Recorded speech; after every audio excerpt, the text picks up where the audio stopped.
দাদার বিয়ের মেহেন্দি বলে কথা, আমরা নাচবো না তো কে নাচবে?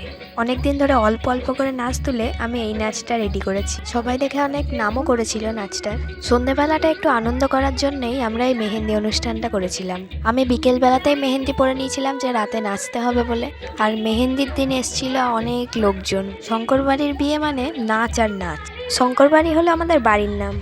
আর এইখানে আমার দাদা ভাইও নাচ করতে চলে এসেছে। একেবারে আমরা ভাসান ডান্স দিয়েছিলাম। আর আমার ঠাকুমা তো অলওয়েজ স্ট্রং। ঠাকুমাও আমাদের দলে অংশগ্রহণ করেছিল, মানে ঠাকুমাও নেচেছিল। তারপর দিদিভাই একটা সিঙ্গেল নাচ করেছিল। ব্যাকগ্রাউন্ডটাও বেশ ভালোই সাজিয়েছিল ঠাকুরের গান, ওই জন্য দিদিভাই নাচটা প্রথমে হয়েছিল।